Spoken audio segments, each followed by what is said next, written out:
দ্রুত নিয়োগের দাবিতে মঙ্গলবার হাজরা মোড় থেকে কালীঘাট অভিযান করল মাদ্রাসা সার্ভিস কমিশন পাশ প্রার্থী।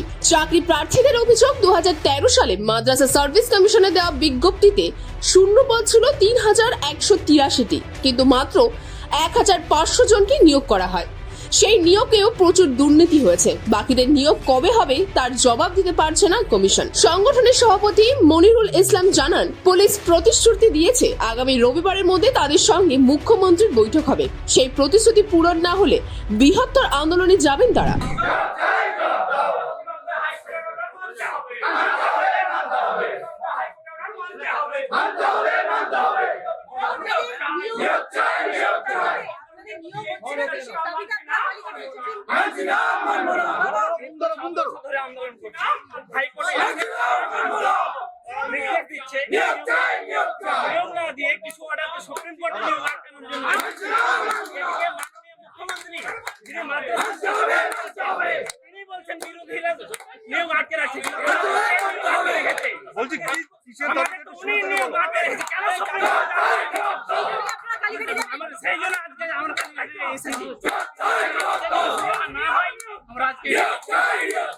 কি দাবিতে আন্দোলন শুরু থেকে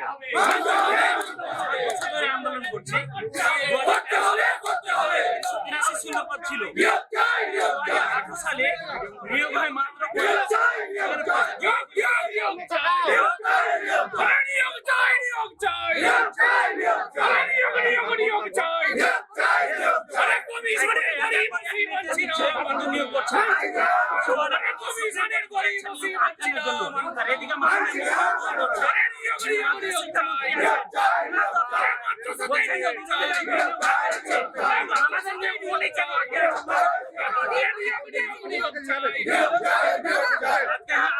মুখ্যমন্ত্রী বাড়ি যাবো।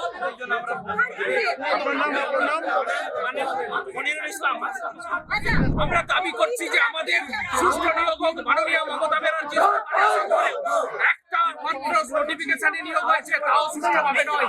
আমরা চাইছি সুষ্ঠুভাবে নিয়োগটা হোক, নিয়োগটা বন্ধ করে নিয়োগের দিকে যান। আমরা 14 সালে পরীক্ষা দিয়েছি, 18 সালে মাত্র কয়েকজনকে নিয়োগ করা হয়েছে চুপি চুপি প্যানেল প্রকাশ না করে। আমরা চাইছি প্যানেল প্রকাশ করে স্বচ্ছভাবে বাকি সবাই পাস করা ইন্টারভিউতে প্রার্থীদের নিয়োগ দিতে হবে। আমাদের নিয়োগ দাবি হচ্ছে আমাদের দ্রুত নিয়োগ, প্যানেল প্রকাশ করে স্বচ্ছভাবে আমাদের দ্রুত নিয়োগ চাই। এটা হচ্ছে আমাদের দাবি। মাননীয় মুখ্যমন্ত্রী উনি নিজে মাদ্রাসা মন্ত্রী, এর আগে যিনি ছিলেন গুলাম রাব্বানী তাকে সরিয়ে দিয়ে উনি নিজে হয়েছেন, তারপরেও এই মাইনরিটির সমস্যার উনি সমাধান করছেন না।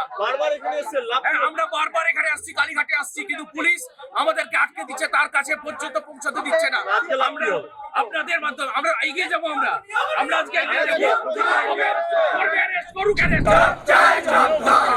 তাই আবারও দেখা যাচ্ছে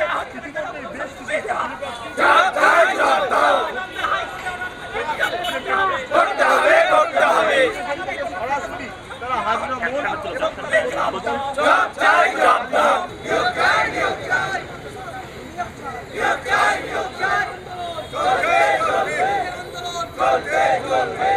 আমাদের কোর্টের নির্দেশ হচ্ছে উচ্চ বেঞ্চে যাচ্ছে, উচ্চ বেঞ্চ থেকে সুপ্রিম কোর্টে এরকম রাস্তা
ক্যামেরার প্রশান্ত দাসের সাথে শুভজিৎ রায়, বিগ নিউজ, কলকাতা।